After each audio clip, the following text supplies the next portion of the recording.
എന്നല്ല, ആരാ മനസ്സിലായില്ല. കാർത്തുമ്പി. ആരും കാറ് തുപ്പിയൊന്നുമില്ല. എന്റെ പേരാ ഞാൻ പറഞ്ഞത്, കാർത്തുമ്പിന്ന്. നിന്റെ പേര് ഊരുവെന്ന് എനിക്കറിയണ്ട. എന്തിനാ വണ്ടി കയറിയിരിക്കുന്നതാ ചോദിച്ചേ? എന്നോട് കേറിയിരുന്നോളം പറഞ്ഞു. ആര്? ആ, ഒരു കിളവൻ. അങ്ങനെ ഒരു കിളവൻ പറഞ്ഞാ കേറിയിരിക്കാനുള്ള വണ്ടി ഒന്നുമില്ല, ഇങ്ങോട്ട് ഇറങ്ങ. പിന്നെന്തിനാ കാശ് എണ്ണി വാങ്ങിച്ചത്? ആര്? ഒരമ്മാവൻ. ഏതമ്മാവൻ? എനിക്കൊന്നും അറിഞ്ഞൂടാ, പോയി ചോയ്ക്ക്. അയാളാ ഷാപ്പിലുണ്ട്. ദേ വരുന്നു, അങ്ങോട്ട് ചോദിച്ചോളൂ. എന്താ ചോദിക്കണമെന്ന് വെച്ചാ. അമ്മാവാ, ഇയാൾ എന്തൊക്കെയോ പറയുന്നു.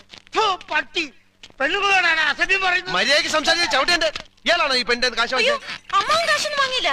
അമ്മാവൻ കാശ് വാങ്ങിച്ചത് പിന്നെ ഇയാളാരാ? ഇത് എന്റെ അമ്മാവനാ. പിന്നെ അമ്മാവൻ കാശ് വാങ്ങിച്ചില്ലെന്ന് പറഞ്ഞു. അമ്മാവൻ കാശ് വാങ്ങിന്ന് പറഞ്ഞത് ശരിയാ, പക്ഷേ ഞാൻ എപ്പോഴാണ് ഇതിന്റെ കാശ്